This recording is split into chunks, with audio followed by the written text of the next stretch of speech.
बिस्मिल्लाहिर्रहमानिर्रहीम। अगर आप उस्ताद हैं, पढ़ाएगा वही जिसे पढ़ाना आता है। हर काबिल शख्स काबिल उस्ताद नहीं है और ना ही बन सकता है। अगर आप ज़ुबान यानी लैंग्वेज पढ़ाते हैं, इसके बावजूद आपका शागिर्द बदज़ुबान और बदगो है, तो इसका मतलब ये है कि आपको ज़ुबान पढ़ाने की बजाय ज़ुबान सिखाने की ज़रूरत है, और यही फ़िक्र आपको करनी चाहिए। आपने बच्चे को रियाज़ी का हर सवाल तो हल करना सिखा दिया है और उसको माहिर कर दिया है, लेकिन अगर वो अपनी ज़िंदगी के मामूली मसाइल तक हल करने के काबिल नहीं है, तो फिर ये आपको सोचना चाहिए कि आपने रियाज़ी तो उसके लिए आसान कर दी है, लेकिन उसके लिए ज़िंदगी को मुश्किल बना दिया है। मेरा टीचिंग में जाने का जितना भी तजुर्बा है, मैंने ये सीखा है कि बच्चा किताब से कुछ भी नहीं सीखता। किताब तो एक बेजान चीज़ है, वो भी निसाब की किताब। सीखता तो वो उस्ताद से है। आप कुरान की मिसाल ले लें, भला इससे ज़्यादा और कोई किताब क्या पुर असर हो सकती है। लेकिन हमारे लिए रोल मॉडल तो रसूल करीम सल्लल्लाहु अलैहि वसल्लम की शख्सियत है, और हम उनकी सीरत मुबारका से ही सीखते हैं। कुरान की आयत हम पर तभी असरअंदाज होती हैं जब हम रसूल पाक सल्लल्लाहु अलैहि वसल्लम की सीरत मुबारका पर नज़र दौड़ाते हैं। हम बच्चे को जो भी सिखाना चाहते हैं वो हमें ख़ुद बनकर दिखाना पड़ता है। बच्चा खुद ब खुद वही कुछ सीख लेता है। याद रखिए, अगर उस्ताद की ज़िंदगी में कोई मकसद नहीं है तो वो तलबा को कोई मकसद नहीं दे सकता, और अगर उस्ताद की अपनी ज़िंदगी बेमानियों बेमकसद है तो भला वो अपने शागिर्दों को क्या सिखा सकेगा और उनकी नैया पार लगाने के लिए कैसे कामयाब हो सकेगा।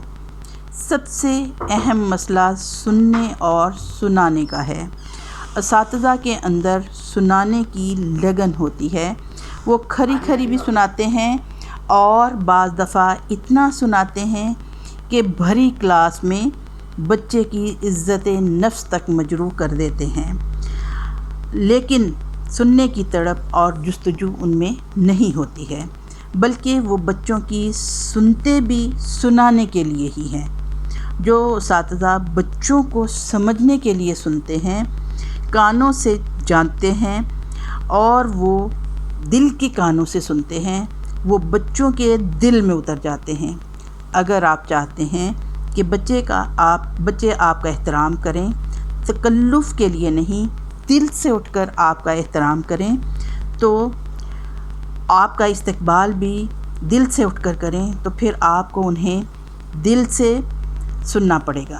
बच्चों के लिए आम तौर पर वो मज़मून खुद ब खुद दिलचस्प बन जाता है जिस मज़मून का उस्ताद उनके लिए दिलचस्प होता है, और उनकी टीचिंग की इंतहा और मेराज ये है कि बच्चे उन्हें फ्री पीरियड में भी ख़ुद बुलाने आ जाते हैं, और जब आप क्लास से जाने लगते हैं तो बच्चे जो हैं वो तशनगी महसूस करते हैं और आपसे मज़ीद पढ़ना चाहते हैं, और जब आप क्लास से निकलने लगते हैं तो जैसी शुआएं आपके अंदर से निकल रही होती हैं वैसे ही बच्चों के अंदर से भी निकलती हैं।